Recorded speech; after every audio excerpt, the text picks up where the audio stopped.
Our story begins on the day the university entrance exams ended, when Xiao Hua dragged Xiao Yu to the grove in front of the entire class. Just as he was standing there, unsure of what to do, she suddenly kissed him. The unique scent of a young woman filled his senses as she whispered his name, Xiao Yu, with a trembling voice. She told him she was willing to give him her credit and her entire future as long as he promised her one thing. She claimed her life was his, which, naturally, gave him quite a scare. All of that for one promise? As it turned out, her mother was gravely ill and they urgently needed 600,000 for the surgery. Now, imagine the scene. For a wealthy slacker like Xiao Yu, 600,000 is a significant amount of money to most people. To him, it was nothing more than 2 weeks' worth of pocket money, yet he still rejected her without a second thought. The heart of a studious, ice-cold beauty is a rare thing indeed. It seemed quite valuable, but unfortunately, our protagonist simply doesn't believe in love. He watched his own parents marry solely for the sake of family interests. And for over 20 years, they have maintained the hollow facade of a model marriage. Did they have hearts? Perhaps, but their hearts belonged to other people, so he wanted nothing to do with feelings. He didn't buy it. He straightened up and walked toward her, standing a full head taller than she was. From that height, he could clearly see her trembling eyelashes and the crystal-clear tears hanging from them. He reached out his hand. Her entire body tensed up, and she instinctively closed her eyes, waiting for what came next. But his hand only gave her forehead a light, playful flick. Bai Ningbin stood there stunned. She opened her eyes and looked at him in complete confusion. He withdrew his hand and looked Bai Ningbin straight in the eye, saying her name slowly, word for word. He asked her to get her head straight, wondering if she really expected him to be the kind of jerk who takes advantage of a situation like this. Or perhaps, he wondered aloud, did she actually expect him to be a saint who helped people out of pure charity? She was completely stunned, staring at him with a mind that had clearly gone blank. But Xiao Yu was a very patient man. He simply watched her until, finally, she reacted, and her tense shoulders collapsed in an instant. Bai Ningbin spoke with a humble tone, her voice as weak and faint as the buzzing of a mosquito. She begged him for help, but he shook his head with absolute, cold decision. No, he wasn't a philanthropist. He had plenty of money, but he wouldn't spend it on unnecessary things. After all, 600,000 was enough to buy quite a few luxury items, which, to him, was a much better use of funds. The plea in her eyes transformed instantly into pure despair, and we see her standing there, right on the verge of breaking. At that sight, the small, malicious pleasure he felt in his heart finally began to dissipate. He changed the subject, suggesting that while he wouldn't be a jerk or a saint, they could certainly be business partners. He recalled her excellent grades and saw her as a promising future asset, so he offered to lend her the money. Think of it as a personal investment. He could transfer the 600,000 to her right that very second. Her eyes instantly lit up with a flash of incredible, disbelieving joy. But, of course, there was a condition, one that would make him look like a bit of a jerk in 10 years. She would have to pay him back a full $1,000,000. The interest wasn't actually that high, all things considered.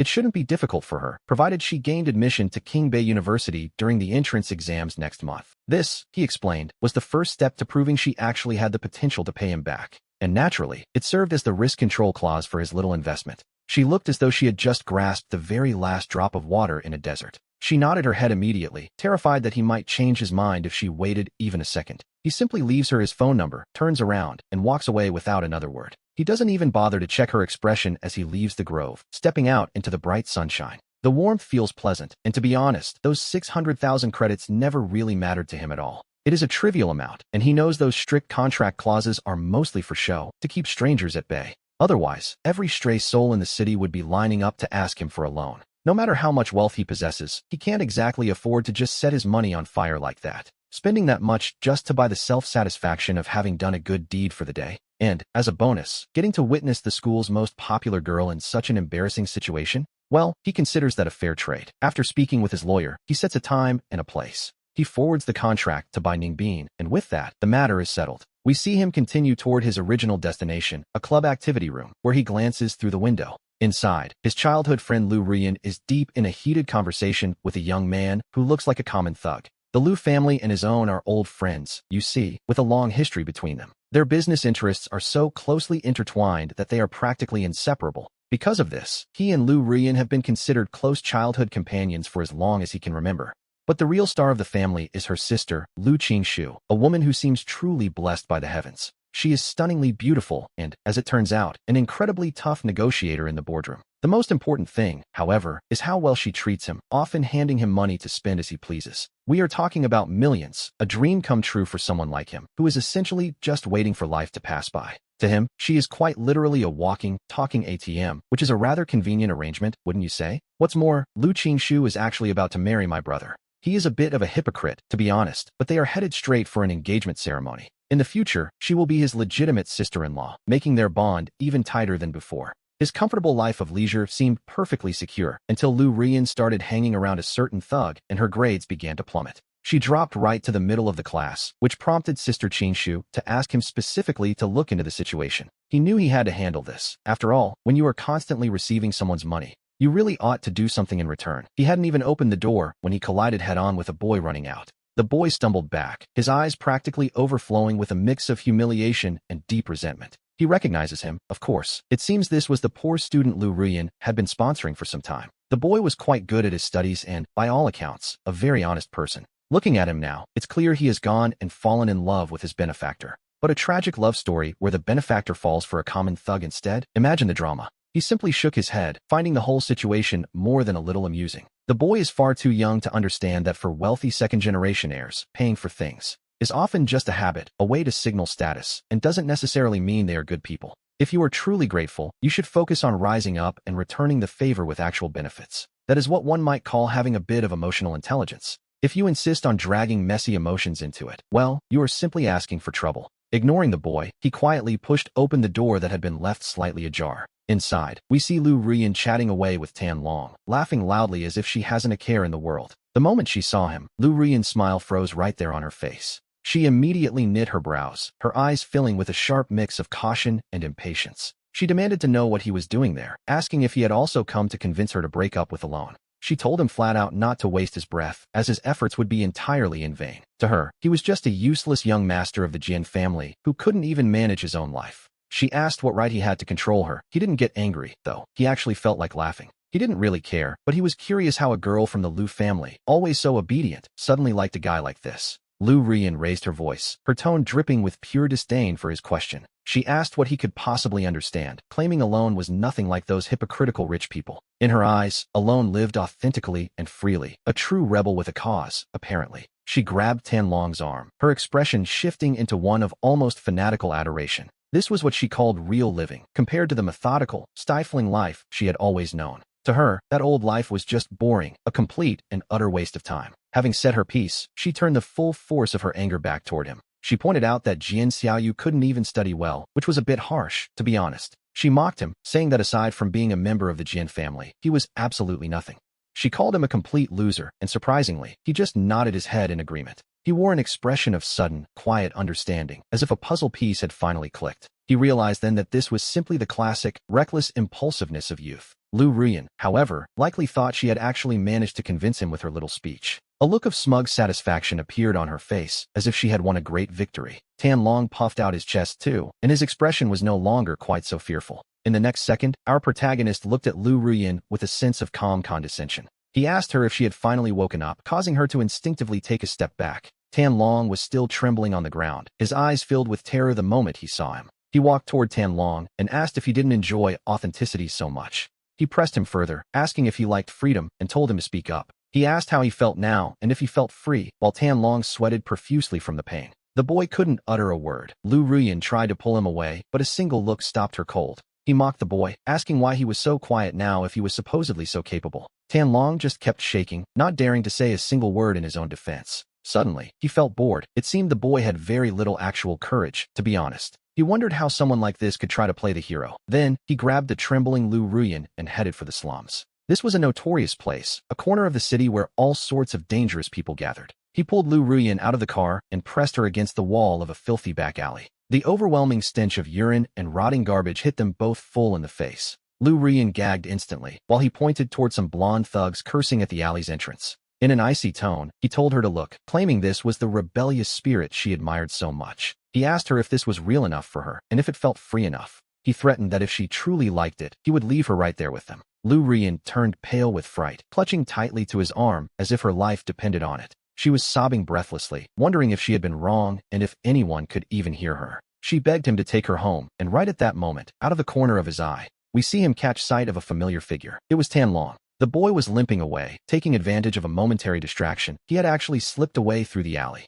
He didn't even bother to chase him, as that kind of person really isn't worth the effort of a second act. Naturally, Lu Rian saw him too, and what little color remained in her face vanished completely. Her last ray of hope disappeared along with that terrified, fleeing figure, vanishing into the shadows. She stopped crying and simply stood there in a daze, looking as if her very soul had been stolen. He put her back in the car, and for the entire journey home, she didn't utter a single word. Upon arriving at the Liu family estate, she opened the door herself to step out. She walked inside like a lost soul. Once she was clear of the car, he simply told the driver to turn around. That very same night, a message arrived on his phone. It was from Liu Qingshu, simply saying, "Xiaoyu, thank you." He replied with a rather blunt emoji, and just like that, the matter was settled. And indeed, over the next 2 days, the Liu family remained perfectly calm. No one came looking for him to cause any trouble, which was a pleasant change of pace. He knew that his future sister-in-law, Liu Qingshu, had surely kept everyone in line. It seemed his gamble had paid off, and his life as a wealthy socialite was secure, or so he thought. But the next day, the laughter stopped, because Tianlong had been found dead. A car accident, ruled as an accidental death. It seemed his future sister-in-law was even more ruthless than he had imagined. Suddenly, this entire family started to feel a little frightening to him. Everyone there wore an elaborate mask, coldly eliminating any obstacle that stood in their way. His older brother, the elitist Jin Linchuan, was exactly like that. And his future sister-in-law, Liu Qingshu, was no different. He felt he was the only outlier, someone who just wanted to live off others and wait for the end. A sudden chill ran down his spine, and he sat bolt upright in bed. He decided he had to move out immediately. He needed to get away from all these cruel people right now. After all, he could only continue his life of leisure if he managed to stay alive. Without saying goodbye to anyone, he headed downstairs the next morning with a suitcase he had already packed. We see his mother sitting in the living room, elegantly sipping her morning tea. When she noticed him, she simply raised her eyelids ever so slightly. In an utterly indifferent tone, she asked him where he was going. She didn't even wait for an answer, merely assuming he was sleeping elsewhere before looking back down. She returned to her financial magazine, as if he weren't even there. As for his so-called father, he had no idea where the man was. The house felt as cold as a freezer as he dragged his suitcase across the floor. He walked out of that ridiculous villa without a single backward glance. Fortunately, he already owned a penthouse in the city center, and he decided that now was the perfect moment to actually use it. The apartment is large and empty, and the refrigerator, as we can see, is even emptier. He drove to the largest supermarket in the neighborhood to remedy the situation. Deep down, he felt a desperate need to fill this new home with real food and plenty of junk food. Pushing his cart, he began to wander through the aisles packed with endless products. He moved like a shopping robot, expressionless, simply tossing items into the cart as he went. Just as he was turning a corner, however, he came to a sudden halt. There, in the snack section, he spotted a girl stealthily trying to hide a bag of bread up her sleeve. She looked a few years younger than him, small in stature and dressed in a faded school uniform. She appeared quite clean, though her hands told a slightly different story. He said nothing, merely leaning against a shelf with his arms crossed, watching her with genuine interest. She was struggling. The sleeve was far too small, and the bread was far too large. She tried several times, so nervous that tiny beads of sweat began to form on her forehead.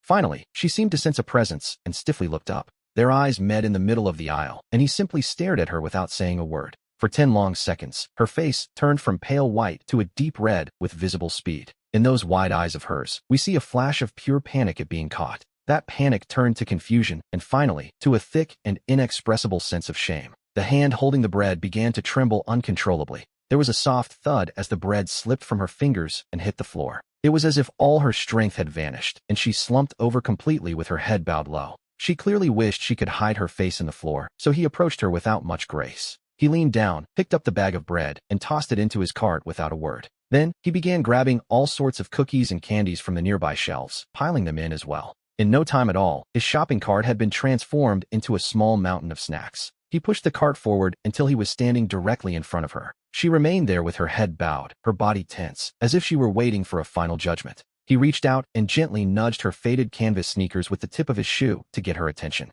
In an indifferent tone, he asked her if she simply didn't have any money for food. Her body shuddered, and for a moment, she nodded her head with desperate vehemence. A second later, as if suddenly remembering something, she began to shake her head just as energetically. He was starting to lose his patience, asking her why she was nodding and shaking her head at the same time. He wondered aloud if she was trying to perform some kind of silent play for him. His tone grew more severe as he demanded to know what exactly was going on. Terrified, she tensed up completely and suddenly forced herself to look up at him. Her eyes were red and swimming with tears, which, to be honest, changed the mood entirely. She opened her mouth, but only vague sounds came from her throat as she gestured clumsily with her hands. He froze as a realization crossed his mind. She was mute. Seeing her look so anxious and utterly defenseless, his impatience vanished in an instant. Deep down, he felt a wave of regret, feeling as though he had acted like a complete idiot. It was the kind of memory that would make him want to kick himself in the middle of the night. He didn't say another word, simply turning around to find a second cart and filling it with food that would keep for a long time. A moment later, as he stood there pushing both carts, he suddenly froze in place. Seeing her so anxious and defenseless, his impatience vanished. He felt a wave of regret and tried to get her to follow, but she didn't react. He didn't bother explaining himself, simply taking her by the wrist and leading her toward the checkout counter.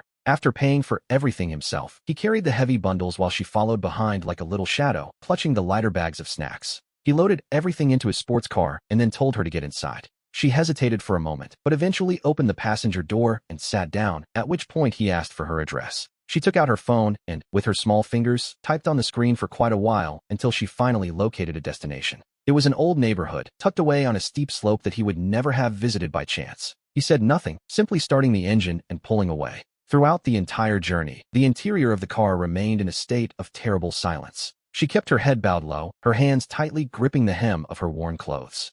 The car wound through narrow, dilapidated alleys until it finally came to a stop in front of an apartment building that looked ready to collapse. He took a drag from his cigarette and began helping her carry the groceries inside. The hallway was dark and damp, filled with the scent of mildew and a strange, indefinable odor. She guided him up to the third floor and opened a wooden door with peeling paint. Immediately, the pungent smell of traditional Chinese medicine hit him full in the face. The room was incredibly small, so small, in fact, that one could see every corner of it in a single glance. The phrase dirt poor took on a very literal meaning for him that day. And there, resting upon an old wooden bed, lay an elderly woman who was clearly suffering. The elderly woman had her eyes closed, her breath coming in faint, shallow gasps. The girl dropped the things she was carrying and rushed to the window, skillfully tucking the blanket around the old woman.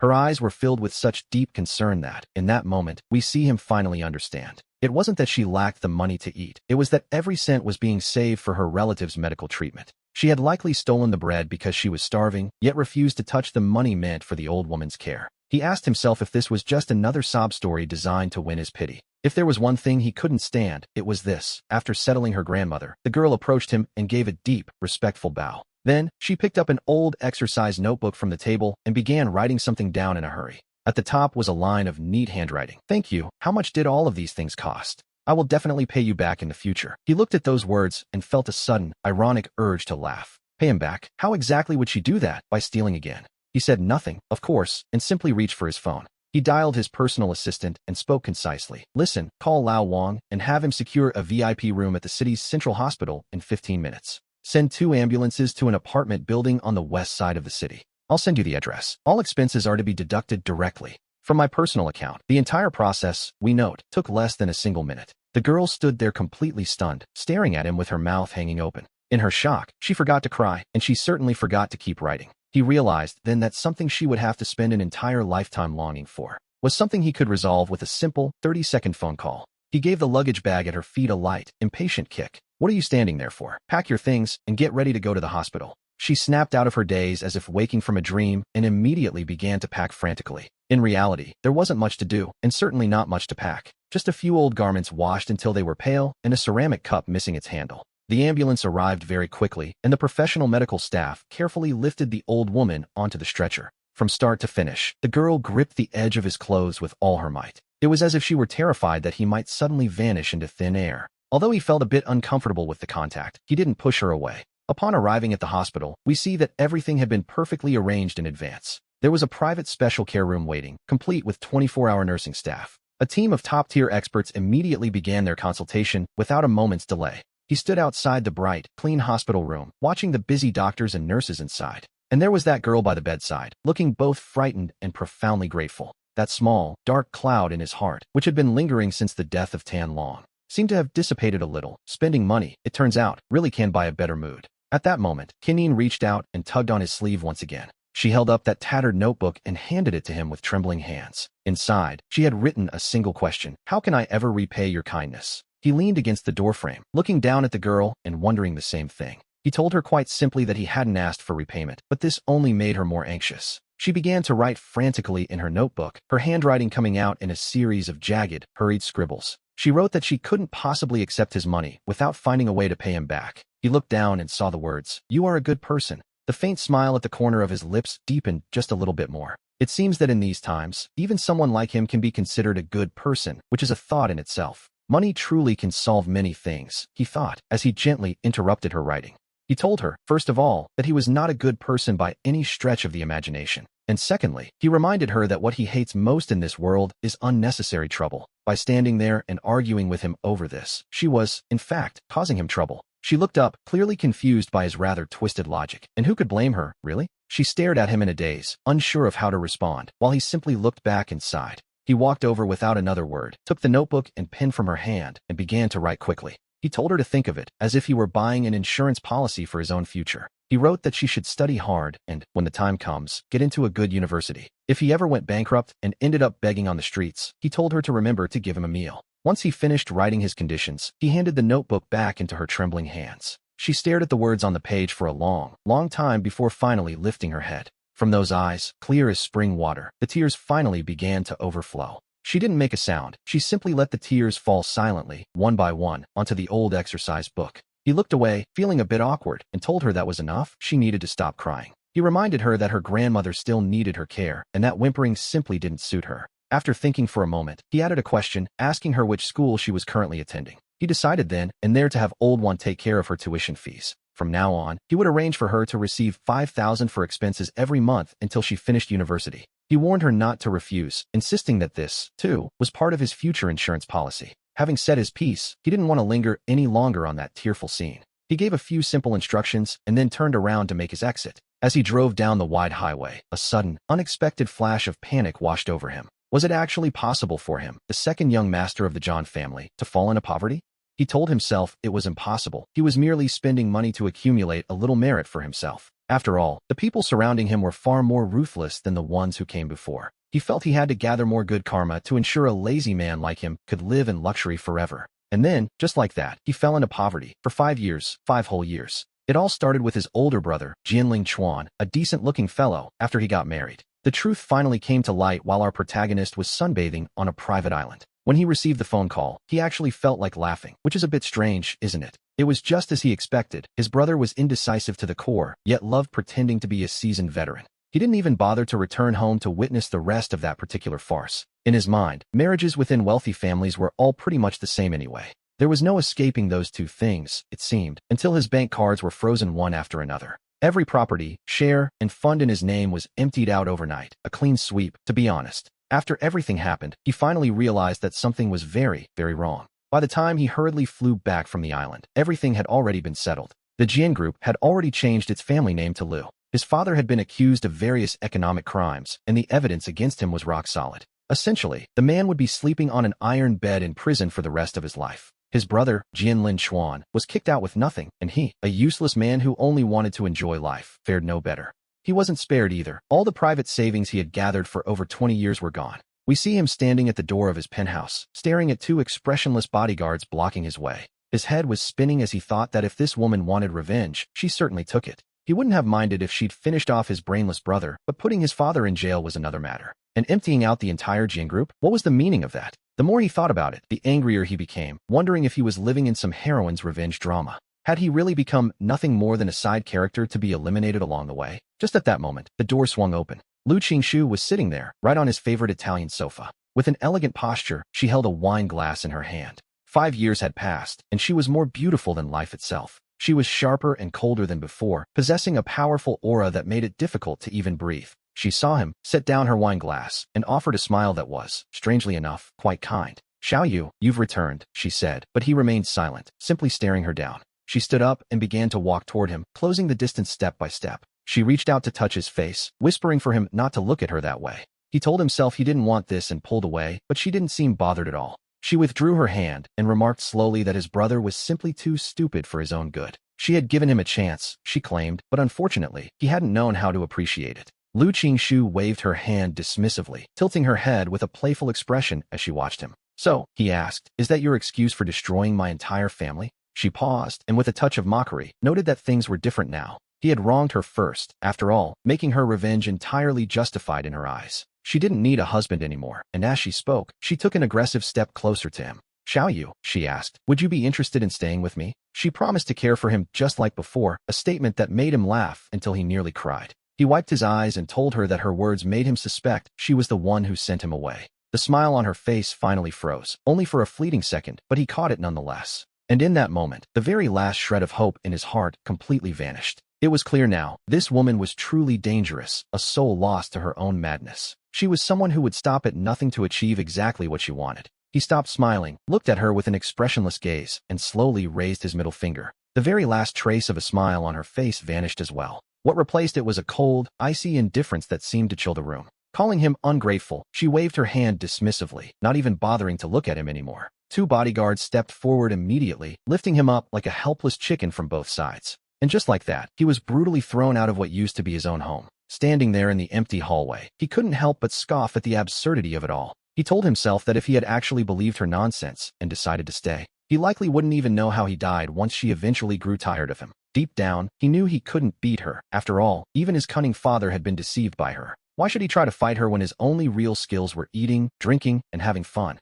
His priority now was simply to stay away from that madwoman, because being alive was more important than anything else. We see him take out his phone and open his contact list, looking for a way out. He searched for those friends who usually called him Brother You whenever they needed something. The first call went through, and he greeted the young man on the other end, Amazu. "It's Jian Xiaoyu," he said, but there were 3 long seconds of silence on the other side of the line. The voice responded cautiously, asking who he was before claiming he had the wrong number. The call was abruptly cut off, leaving him stunned for a moment before he let out an ironic smile. He didn't give up just yet and continued by dialing the second number on his list. The result, as we might have guessed, was exactly the same. Then came the third and the fourth. Either they claimed it was a wrong number, or they simply refused to answer at all. He leaned against the cold wall and, one by one, deleted every single one of those so-called friends from his phone. After clearing out the clutter, only a few numbers belonging to family members remained on the screen. He sold off all his valuable possessions, and in the end, he managed to scrape together less than 100,000 yuan. In his former life, that amount wouldn't have even covered a single night of drinks.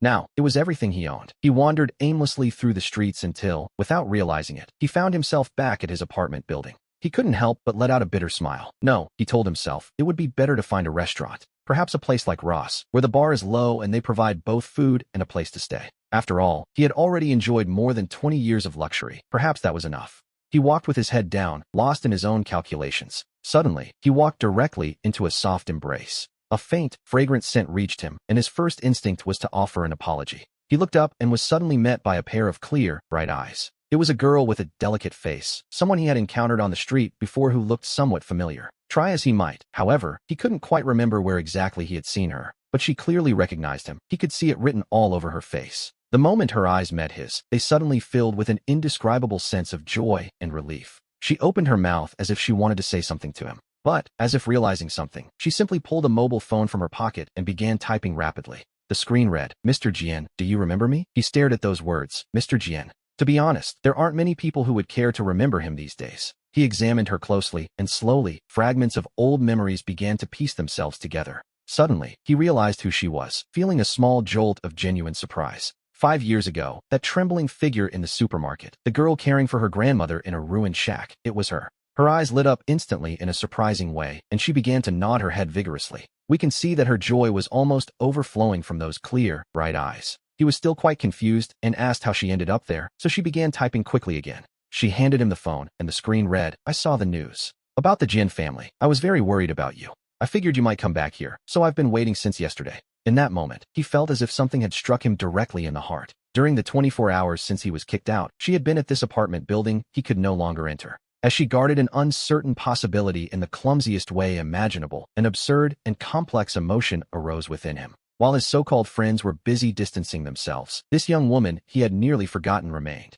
She had been right there, watching over him for a full day and night. He pulled at the corners of his lips, wanting to say something, but the words wouldn't come. She seemed to sense his struggle, and the phone screen now showed, "You have nowhere to go." His silence was a quiet admission. She put her phone away, and then did something he didn't expect at all. She reached out her hand and very gently tugged on his sleeve. Her strength was minimal, and he could have easily pulled away, yet he felt a desperate, pleading force coming from her touch. And he couldn't help but wonder, why? Why was she doing this? For some inexplicable reason, he didn't resist and simply followed her. We see them walk until they reach a small bakery radiating a warm, inviting light. The bakery was named Microluz, and although the door was already locked for the day, the lights in the display window remained on, casting a soft glow onto the street. She opened the shop door with her own key and turned, gesturing with her eyes for him to enter. The shop wasn't large, but it was impeccably clean and perfectly organized. The air inside was thick with the comforting aroma of fresh cream and wheat. She reached under the counter and carefully pulled out a folder, moving with great care. The door to the back area opened repeatedly as she moved back and forth through the shop.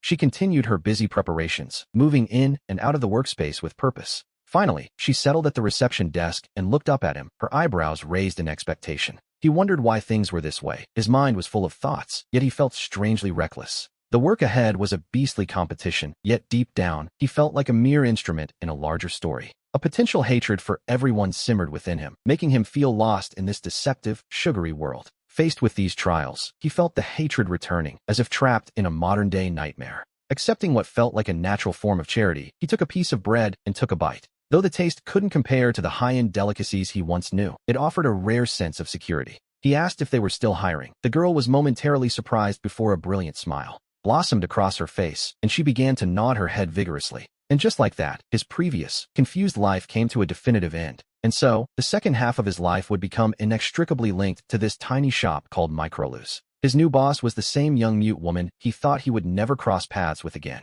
The young woman's name was Su-gi, and using the money he had once provided along with her own savings, she had opened this bakery on this very street right after graduating from university. The shop wasn't exactly spacious, but business was surprisingly good. The neighbors seemed to take special care of her, often going out of their way just to buy a few loaves. They would stay to chat for a while, knowing all too well that being alone wasn't easy for the girl. But things were better now, as a new assistant had finally arrived to help her out. Just by looking at him, one couldn't help but feel a certain sense of calm. There he was, wearing an apron with a little bear pattern, clumsily packaging the freshly baked toast. Hearing those kind words from the locals, however, didn't cause even the slightest stir in his heart. Calm. He felt like a useless man who didn't know how to lift a finger or distinguish one grain from another. He wondered where they got the idea he was reliable or reassuring. To be honest, he didn't see it himself. Nevertheless, his arrival truly did lighten her heavy burden quite a bit. At the very least, mixing the dough and hauling heavy sacks of flour were no longer tasks for a slender girl. He pushed through the work by sheer force of will until, after closing the shop, they returned to the small home upstairs.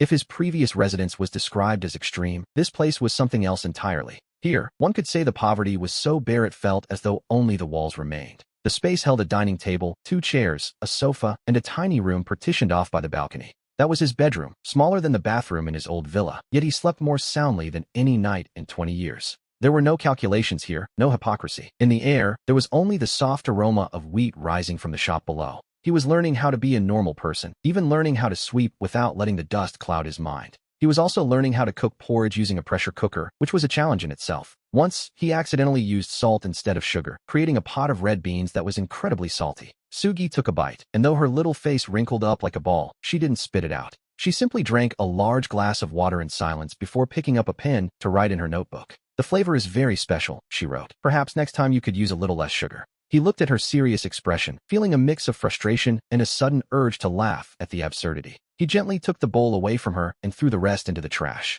From that moment on, he decided it was time to start learning sign language. He bought a stack of textbooks, and every night after she fell asleep, he would retreat to his tiny room. There, he practiced over and over in front of his phone screen, starting with simple things like hello and thank you. Eventually, he moved on to more complex phrases, like telling her she had worked hard or wishing her good night. The morning finally came when he made his first gesture, which was admittedly a bit clumsy. When he used his hands to tell her good morning, she was completely stunned. And then, in those eyes of hers that were usually so calm and quiet, it was as if a star had suddenly been tossed into them, shining with an astonishing brightness. She raised her own hand and responded to him with incredible, heartfelt seriousness. In that moment, lying in his small bed, he felt that in 20 years he hadn't known a feeling like this, the sense that something was truly worth doing. And so, the days passed one after another, with everything gradually getting better for our unlikely pair. He went from being a complete illiterate who didn't even know how to use an oven to a baking apprentice who could whip cream. He did it with skill, too, even learning how to decorate cakes. Business at the shop was doing better and better as time went on.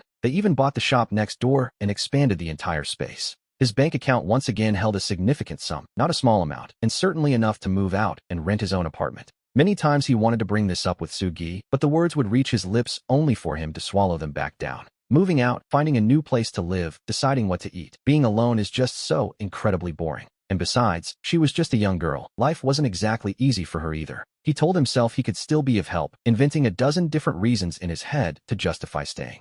And so he continued to stay there, finding a sense of peace he hadn't known before. Sugi never mentioned it either. She seemed to have fully accepted his presence in her life. Deep down, he didn't believe in love. His father and his brother were the perfect examples of why. But this tranquility he found with Sugi had, in a way, brought him back to life. He felt almost addicted to it, shaking his head to clear away these wandering thoughts. It was nearly noon, which meant it was time to prepare her lunch. He was just untying his apron to head upstairs when, at that very moment, a familiar figure appeared. She opened the shop door and stepped inside, wearing a well-tailored suit and delicate makeup. Her hair was pulled back impeccably, radiating the elite aura of a truly successful person. It was Vining Bean, whom he hadn't seen in 5 long years. The humility and shyness born of her past poverty seemed to have vanished from her body entirely. Behind her followed a young man, looking every bit the part of a fresh university graduate. He was dressed in a sharp suit, though his posture lacked the polish of the woman leading him. The look he directed toward our protagonist was filled with an undisguised, biting contempt. He was likely her assistant, but Vining Bean's own gaze lingered for a moment on the bare-patterned apron he was wearing.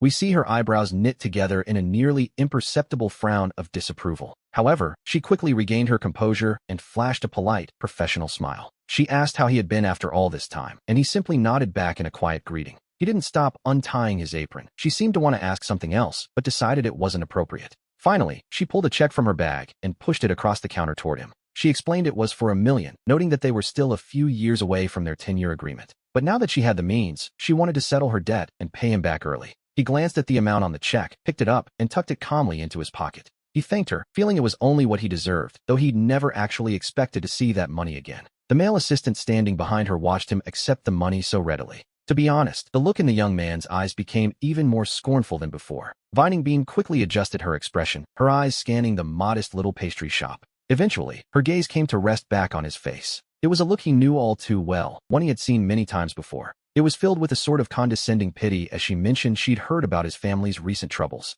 She then suggested that if he had nowhere else to go, he could always come work at her company. She went on to explain that the company she and her husband owned had only recently started up. They needed people, she said, but seeing that look of intentional pity on her face made his stomach turn. To him, that transaction years ago had been a simple investment. Now she was merely paying back the debt. Neither of them owed the other anything anymore. Yet here she was, adopting this grand posture, trying to turn her former benefactor into an object of charity. As he looked at the male assistant, whose gaze was growing increasingly hostile, he suddenly understood the situation. She was simply enjoying the feeling of saving someone, much like he had once admired her own drive during her struggles. Now, it seemed, she was the one admiring his supposed downfall. Only she was being far more hypocritical about it, wrapping her pride in a thick layer of feigned affection.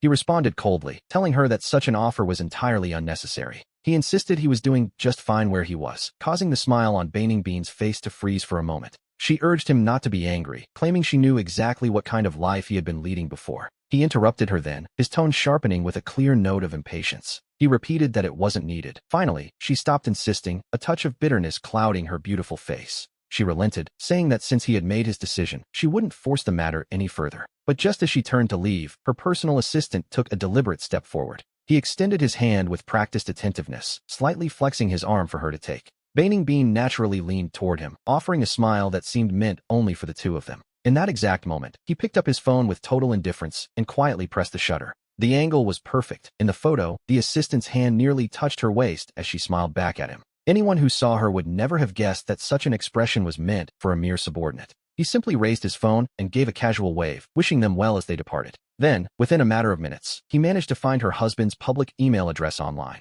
He sent the photo anonymously, and once the deed was done, he deleted the image and his history. He felt much better after that. Following a quiet lunch with his friend, his mind finally began to settle. Leaning against the counter, we see him start to contemplate how exactly to use this $1 million. The numbers on the screen were a bit blurry, perhaps from his own disbelief. It had been so long since he'd seen such a sum. At least their lives could finally stop being so strained. And then there was that new equipment his friend had always dreamed of owning. The more he thought about the possibilities, the happier he became. To be honest, he had never once entertained the idea that $1 million could be useless. Just then, the bell at the door rang with a sharp, clear chime. A crisp, faintly weak voice suddenly interrupted his train of thought. He heard it clearly, and when he turned around, he found himself face to face with Lu Ruyan. Well, it seems today is the day for old acquaintances to drop by for a visit. If we recall correctly, her unfortunate husband, Shen Wang, passed away less than 2 years ago. He leaned against the counter without a trace of emotion, simply asking what was happening. She bit her lip, her eyes shimmering with a practiced, watery vulnerability. That childish, helpless act of hers was enough to make his stomach turn in an instant. Lu Rian spoke with a hint of forced sweetness, telling him she simply wanted to see him. What on earth was this complaint? It was almost laughable, and immediately, her eyes began to redden. She looked for all the world as if she had suffered some great, tragic injustice. She began to speak, telling Oyu that she knew she had been very foolish in the past. She confessed to doing many bad things, claiming she once sought passionate love but now only wanted a quiet home. Her tone was remarkably sincere, and we see her eyes fill with a carefully crafted affection. She lifted her head, letting those tearful eyes of hers fixate directly on him. They were brimming with memories and warmth, as she softly asked Oyu what it was he truly desired. She suggested they start over, claiming she was well aware of his current, difficult situation. She admitted her sister had certainly gone too far, but insisted that it didn't matter anymore. She told him she could support him, though her tone carried a distinct touch of pity and condescension. Well, it seems we are witnessing that classic, age-old story of the repentant wanderer returning home. But make no mistake, as she spoke, he could barely contain the urge to roll his eyes at her.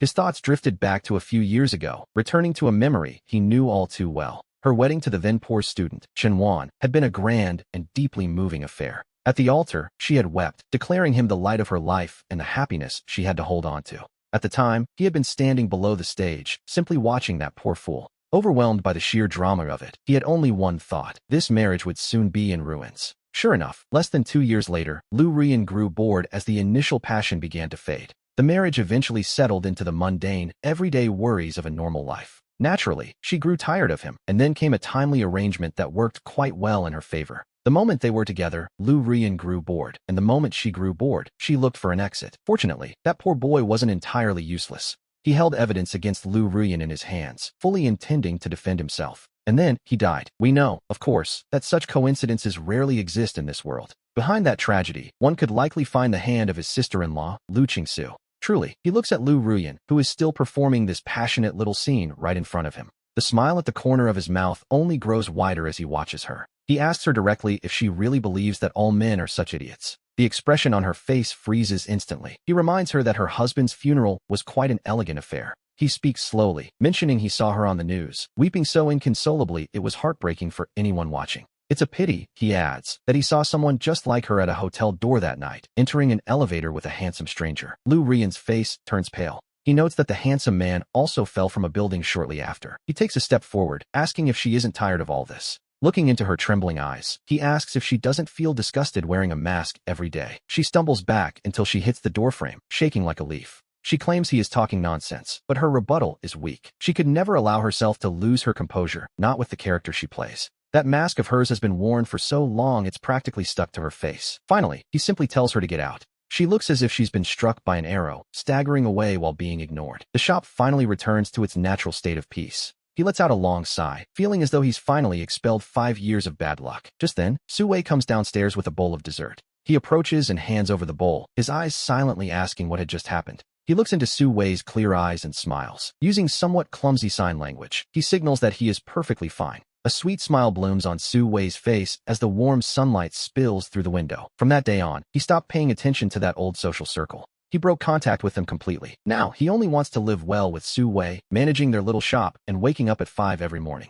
He wakes up before Su Wei to head downstairs and prepare the first batch of bread, while it ferments and he eventually comes down sleepy-eyed. The room already smells of wheat and the hot water is ready. He greets him first and then ties his apron with ease. They begin preparing the day's desserts, rarely speaking, yet their coordination improves every day. Sometimes, when Su Wei is busy and sweating, he hands him a glass of ice water. When he takes the glass, his fingers sometimes brush the back of his hand, cold and soft. He feels truly at peace with him. Life feels full now. During the day, they manage the shop together, and at night, Su Wei teaches him how to make more complex desserts. Sometimes they chat all night without needing sign language. This silent understanding makes him feel secure. Eventually, he began to seriously consider a question. He wants to marry him. He doesn't believe in love, but he's starting to believe some people are simply born to be together. He just wants to stay like this forever. 3 months later, feeling more certain than ever, he confessed his love, or to be precise, he proposed. It was Su Wei's birthday, and he had hidden a small surprise in the shop. When he came down the stairs that night, the entire shop was lit with candles. Su Wei stood frozen at the base of the stairs, covering his mouth. He walked toward him, knelt on one knee, and pulled out a diamond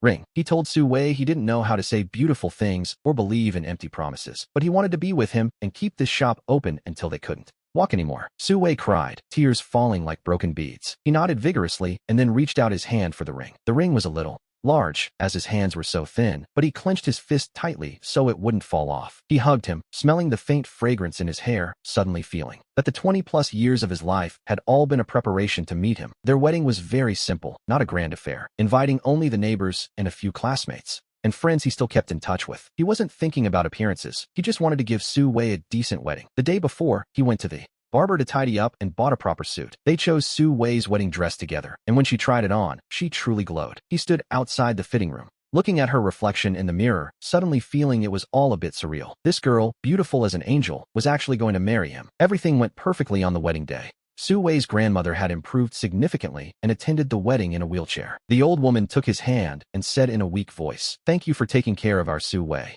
He felt a bit embarrassed. In truth, she is the one who takes care of him. While exchanging rings, Su Wei's hands were trembling. He took her hand and whispered in her ear, "Don't be nervous. It's just a procedure." She burst out laughing, and the tension vanished instantly. "Mr. Jiang Xiaoyu, do you take Miss Su Wei as your wife, whether in poverty or in wealth, in sickness or in health, to love and protect her?" "I do." "Miss Su Wei, do you wish to marry Mr. Jiang Xiaoyu, whether in poverty or in wealth, in sickness or in health, to love and respect him?" Su Wei cannot speak, but she nodded vigorously and then signaled her answer with sign language. "I do." The master of ceremonies stood there a bit dazed, unsure of how to proceed, so I smiled and translated for her. She said yes, and the audience erupted into loud applause. That night, Su Wei's grandmother stayed at her house. When the moment for the kiss arrived, she looked quite embarrassed, her face turning as red as an apple. I kissed her lips gently, as if afraid of hurting her. Then I leaned into her ear and whispered, "Mrs. Jiang, please guide me from now on." She laughed in my arms, her shoulders shaking. Some old classmates had also come to offer toasts and congratulations. A former roommate I was close with remarked, "Xiaoyu, you've changed. You used to look like you didn't care about anything, but now you look like a normal person." I looked at Su Wei, who was chatting with my grandmother, and smiled. Perhaps it's because I finally have someone worth caring about. After the wedding, we returned to our home.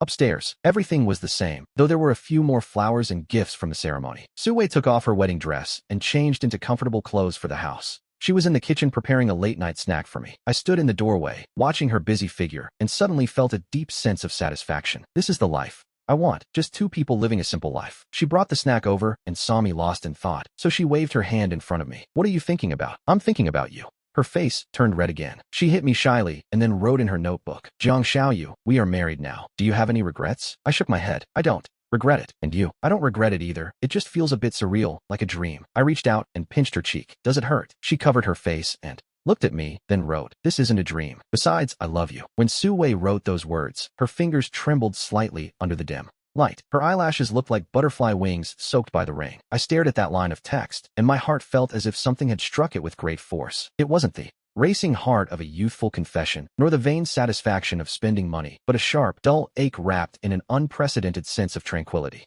I took the pen from her hand, closed the notebook, and deliberately put on a serious face. "Mrs. Jiang, writing this so late at night. Is it so I won't be able to sleep?" She waved her hands quickly, her face flushed, and awkwardly traced the words. "It's true." I sighed, reached out, and pulled her into a hug, resting my chin on the top of her soft hair. The person in my arms went silent, her breath gently brushing my cheek. In that moment, I suddenly felt that the wealth of the Jiang family and my past didn't matter. What I have now is worth more than the last 20 years combined. But fate is like that. It always strikes just when you think you're happy. The days after the wedding were like bread expanding in an oven, warm and satisfying. We would wake up at 4 a.m. to knead the dough, and by 6 o'clock, the first batch of croissants would come out of the oven. The whole house smelled sweet. As for the baking lessons, I'm clumsy and always ruin the cream, but she doesn't get angry. She just takes my hand. She becomes serious as she guides me. When there are few customers in the afternoon, she takes a nap at the counter, the sunlight filtering through the glass window in bright spots. He often found himself staring at her sleeping face, lost in thought, wondering how she could remain so pure, as if untouched by the filth of the world.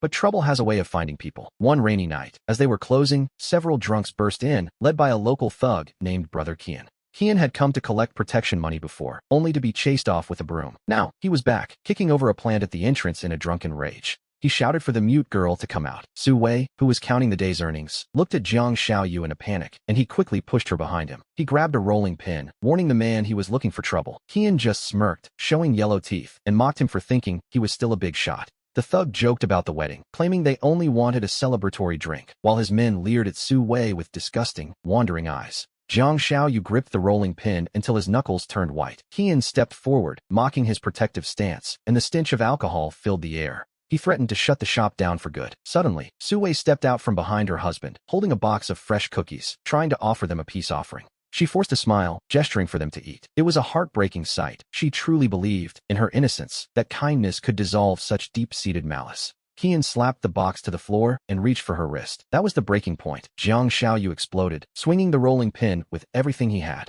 In the chaotic brawl that followed, he took several hits, focused entirely on shielding Su Wei in the corner of the counter until the sirens began to wail. The gangsters scattered instantly. With trembling hands, Su Wei touched the blood on his lip, tears streaming down her face in a silent, agonizing sob. He wiped his face and tried to smile, asking why she was crying since he was still alive. She only wept harder, clinging to him like a terrified, wounded animal. She held his arm all night, waking up in a panic at the slightest movement. Seeing her so shaken, a violent fear took root in him. What if he hadn't been there? The next day, he bought a solid steel bar at the second-hand market and hid it under the counter. Su Wei saw it and shook her head in protest. He assured her it was only for self-defense. Finally, she looked down and wrote in her notebook that she was simply afraid of him getting hurt again. He stroked her hair, telling her she was all he had left. She looked up with damp eyes and finally gave a soft, reluctant nod of understanding. Their peace didn't last long, and Rian reappeared like a persistent ghost, this time pulling up in a flashy red sports car right outside the shop. She sat there in her sunglasses, beckoning him with a finger. He was busy carrying flour and ignored her, so she stepped out of the car with a mocking smile. She asked if his wife knew he was still helping by Ningbin. Her tone was pure provocation, and the heavy bag of flour slipped from his hands, hitting the floor.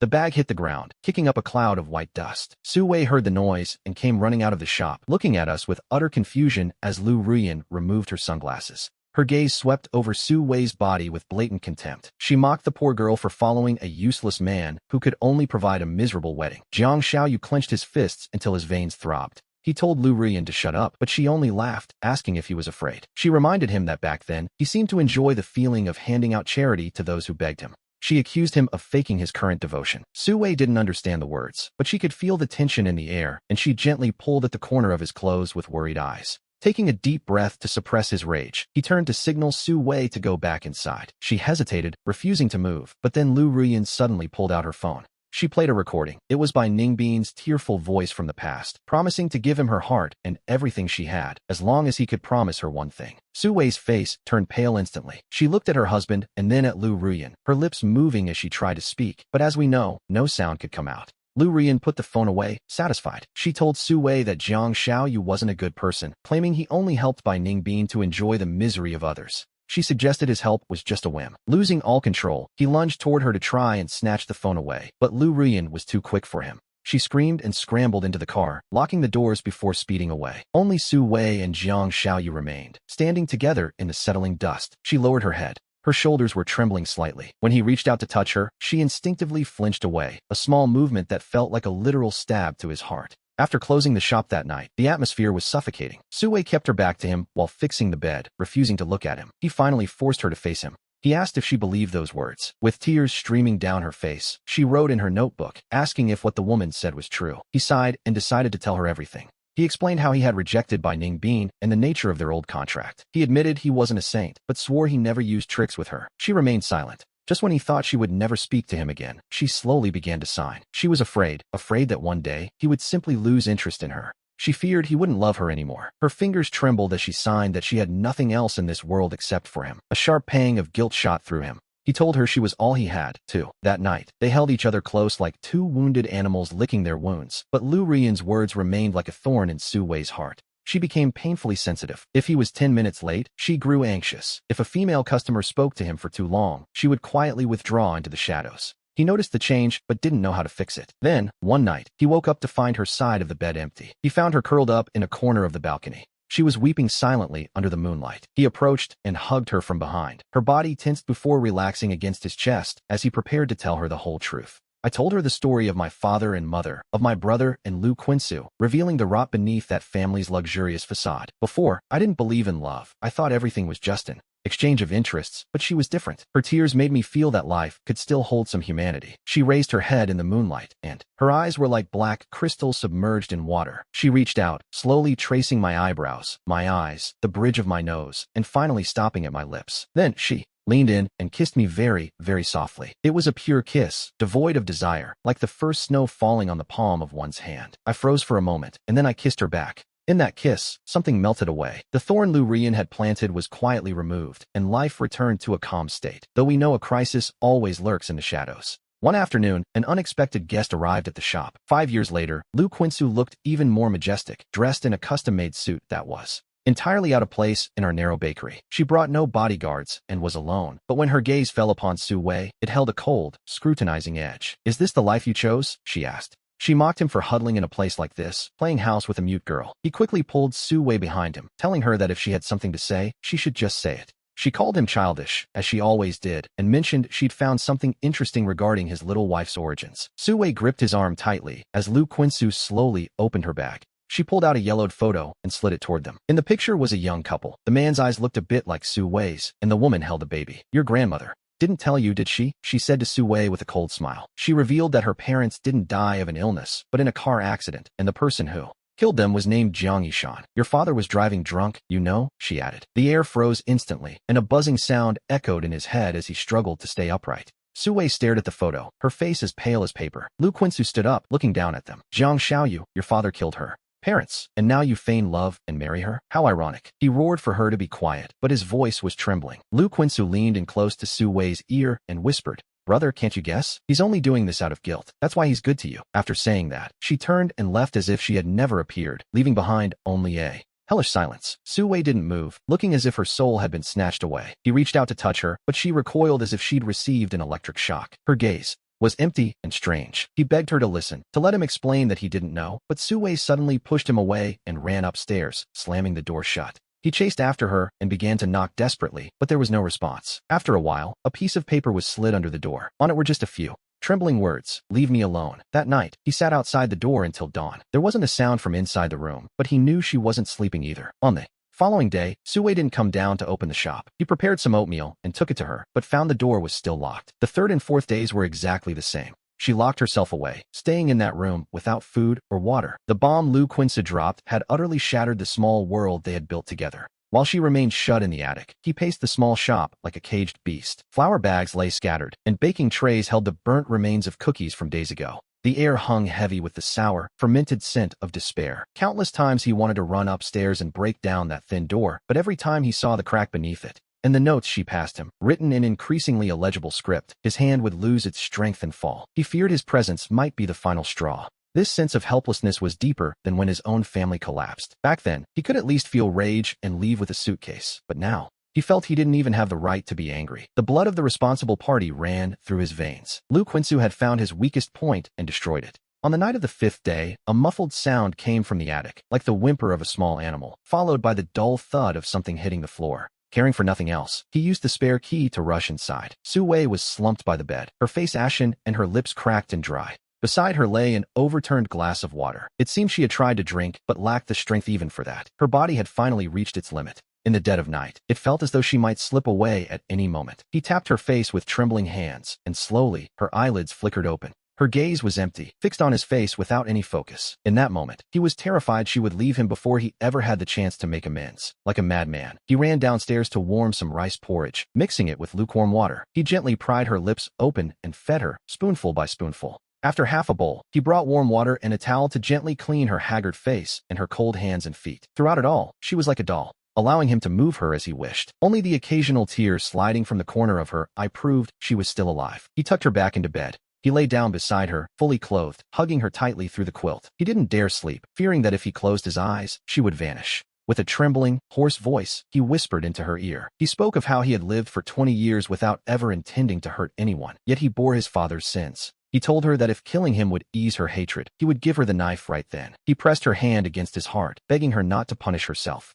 He reminded her that her grandmother hadn't raised her just for her to end up like this. He spoke of the croissant she once gave him, the most bittersweet thing he'd ever eaten. The shop was named Micro Light because she was the one who illuminated it. If she left, his world would return to total darkness. To be honest, he was desperate. He spoke until his throat was dry and aching. The body he held remained still, but she seemed a little calmer. The next morning, at dawn, he began to prepare. He tried to get up to prepare something for her to eat, but a cold hand gently caught his sleeve. He turned his head sharply and met her gaze, though her eyes were still red. In those eyes, we see a flicker of fear and a faint light. She looked at him and moved her lips without making a sound, but her mouth formed the word for water. Almost stumbling, he went to fetch it, his hands trembling so much that he spilled half. After helping her take a few sips, she leaned against his chest and closed her eyes again as a single tear slid down. But this time, it wasn't the deathly silence of despair, but a fragility born of exhaustion. She was finally letting him close, a realization that made him want to weep with joy. The following days were strange. He felt a desperate need to tell her he loved her over and over, yet he knew her heart was far from healed. She had become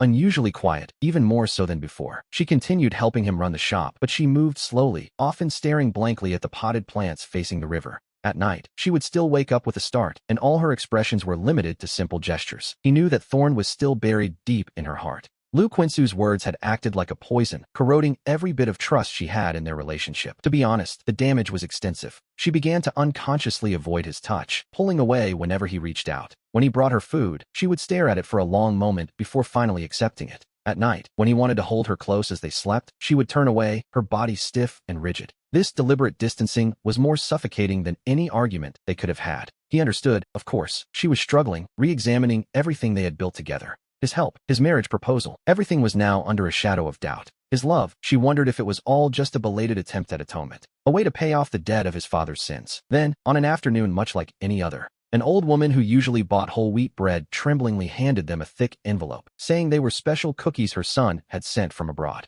She insisted on thanking them for the kindness and care they always showed her. Su Wei, faced with the woman's persistence, finally accepted the gift. "My dear," the old woman said, "you and your man are truly good people," which, in that moment, was exactly what they needed to hear. In times like these, we see very few businesses that are truly this honest. "You two must take good care of each other," the old woman says, gently taking Su Wei's hand. She continues chatting away without pause, and only after the man has left does the old woman finally head back toward her home. As she walks away, Su Wei takes the box of cookies in her hands, her expression unreadable. She remains behind the counter for a long time, while the sunlight streams through the window and glints off her lowered eyelashes. He watches her from a distance, and suddenly, she turns around and begins walking toward him. She hands him the cookies and then points toward the box in the corner where they keep various odds and ends. Inside that box are a few photos they took at their wedding, along with her most treasured possession. It is the old notebook where, back then, he had written out the insurance clauses for her. He stands there stunned for a moment, but he immediately understands what she is trying to say.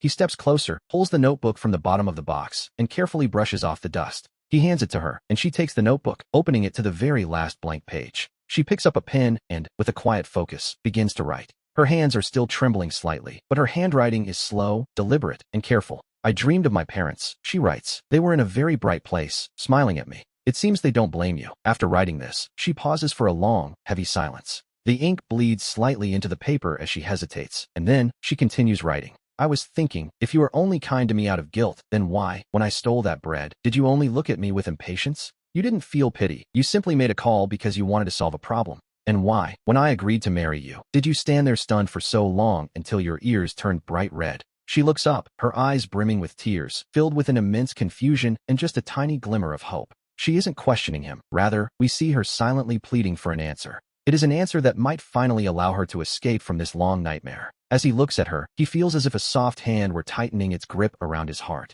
He tells himself to be brave enough to write, and taking the pen, he begins to add his own words, letter by letter. "Su Wei, I am not a good person," he writes. "When I helped you back then, I didn't think much about it. Perhaps I was simply in a good mood that day. Or perhaps, to be honest, I just didn't want to cause any trouble. When I married you, I hadn't even thought clearly about whether I loved you or not." He only knew that being with her felt comforting and not exhausting in the slightest. But now, everything has become very clear to him. He cannot bear to see her cry. He cannot stand to see her mistreated, and whenever she is suffering, he wishes he could take that pain upon himself. It isn't pity. This has nothing to do with who his father is. It only has to do with the fact that she is Su Wei. If he must feel guilty, it is only for not meeting her sooner. He feels guilty for the suffering she endured and for failing to protect her as he should have. He blames himself for letting her face such pain once again because of him. He hands the pen back to her, and we watch as she reads his words. Her tears begin to fall even more heavily, yet the corners of her lips curve slightly upward. It is a smile that looks more like a sob, but to him, it is the most beautiful expression he has ever seen. She takes the pen, and, beneath his confession, she firmly adds 3 final words: "I believe you." Then, she sets the pen down and, quite spontaneously, reaches out to gently take hold of his fingers. Her fingers are still cold, but that firm grip instantly dispels all the darkness lingering in his heart. That night, we see that she finally stops sleeping with her back turned toward him. She curls up in his arms, much like a little chick that has finally found its nest. As the night light fades, her breathing becomes steady, even, and deep. He listens to the sound of her breathing, feeling as though it were the most beautiful music in the world. We know that the scar is still there, and perhaps, to be honest, it always will be. But at the very least, they are beginning to learn how to coexist with it. And because they are enduring this weight together, their connection hasn't weakened. Instead, it has become even more resilient. The decision to leave the city was made just a few days later. It wasn't entirely due to Lu Qingshu's threats, but rather a desire for a change of scenery. They sought a place without the shadows of the past, a true new beginning. Su Wei agreed without a moment's hesitation. For her, the choice was simple. Wherever he is, that is her home. And so, they sold the Beiwan bakery. They packed their belongings and prepared for the long journey to move south. When the neighbors heard they were leaving, they all came out to say their goodbyes. They arrived bringing bags and parcels of local products, both large and small. One neighbor told her that if she ever felt mistreated or wronged in the future, she should come back so the grandmother could defend her, as the old woman wiped away Su Wei's tears. With reddened eyes, Su Wei nodded and tucked a bag of freshly baked cookies into the grandmother's hand. On the night before their departure, we see them packing the very last of their things in the attic. Su Wei pulled a small iron box from the very back of the closet. Inside were her grandmother's belongings, some old photos, and the insurance terms he had written for her back then. The paper had already begun to yellow with age, but the handwriting remained perfectly clear. It said that if he ever fell into disgrace and ended up begging on the street, she should remember to give him a bowl. She stared at that paper, suddenly smiling through her tears before she began to cry once more. She took a pen, solemnly wrote a few words on the back, and then handed it over to him. In this life, she wrote, her bowl would always be divided in half with him. He felt his eyes sting with emotion and pulled her into an embrace, agreeing that they had a deal. As the train pulled away, the city that held so much of their pain and affection gradually faded through the window. Su Wei fell asleep leaning on his shoulder, her hand still tightly gripping the corner of his clothes. The morning sunlight streamed through the train window, softly illuminating her face. She looked serene and peaceful. He lowered his head to kiss her hair and closed his eyes, wondering about the future. He didn't know what lay ahead, but he knew that as long as she was there, any place would be home. They eventually settled in a small coastal town and, with the money from the bakery sale, opened an even smaller shop. They called it Half a Cup of Time, where Su Wei handled the baking and he took care of the customers. Their days were humble, certainly, but they were finally quiet and filled with peace. Slowly, she began to step out from the shadows, and a genuine smile returned to her face. Occasionally, in the stillness of the night, she would still wake from a nightmare, but he was always there to hold her. He would gently pat her back, staying with her until she drifted back into a safe and restful sleep. We returned to them 1 year later, on a quiet afternoon. They were walking hand in hand along the beach as the setting sun turned the tide to liquid gold. Suddenly, Su Wei stopped in her tracks and pointed towards something shimmering in the sand. He picked it up, a piece of sea glass, rounded by the waves, reflecting the warm light of the sunset. She took the glass, gazing at it against the sun for a long time before placing it in his palm and closing his fingers over it. She asked him to keep it for her, and he teased her, asking if this was meant to be an engagement gift. She nodded firmly, her eyes shining with a brightness that had been missing for far too long. On another afternoon, the weather was muggy and the shop was quiet, with very few customers coming through the door. Su Wei stood at the counter, busy preparing the cake base for the following day's orders. Meanwhile, he was sitting just behind the counter, carefully reviewing the ledger books. He heard a sharp, sudden intake of breath and looked up to see that Su Wei had stopped whisking, staring blankly out the window. Outside, a young father was passing by with his daughter on his back, the little girl's laughter ringing out like bells. The sound drifted through the glass. He set aside the ledgers and approached her, but she didn't even notice him. Her gaze followed the father and daughter until they finally disappeared around the corner of the alley. In the afternoon light, her profile looked pale, her eyes filled with a complex mix of longing and a deep, unspeakable sadness.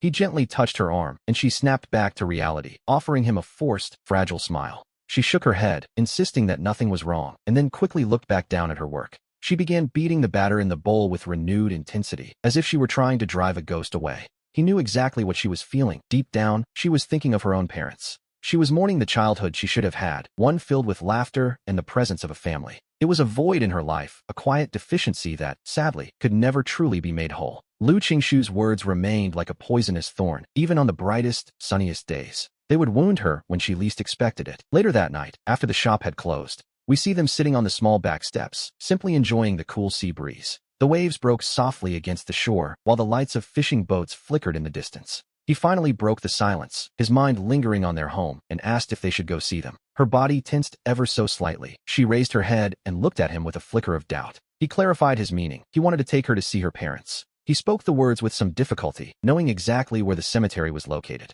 Using the information Lu Qingshu had left behind, he suggested they go and speak with them. He wanted to tell them she was doing well now, and also to ask for forgiveness on his father's behalf. Those last words were the hardest to say, but he felt, deep down, that they had to be spoken. Su Wei sat stunned for a long time, tears welling up quickly, though she fought to hold them back. She refused to let them fall, looking at him with a visible struggle behind her eyes. There was fear there, certainly, but in the end, it transformed into a quiet sense of resolve. She gave a heavy nod, and on a morning when the weather was fine, they closed the shop. She carried a bouquet she had made herself, a delicate arrangement of white daisies and green eustomas. They traveled to the cemetery on the outskirts of the city, a peaceful place overlooking the mountains and the sea. It was a tranquil resting place, and following the records, they eventually found the joint headstone. The stone was simple, engraved with her parents' names, though the photo had already begun to fade. Su Wei walked toward the grave, knelt down, and gently placed the bouquet upon it. She reached out her hand and, with just her fingertips, slowly brushed away the dust and fallen leaves from the headstone.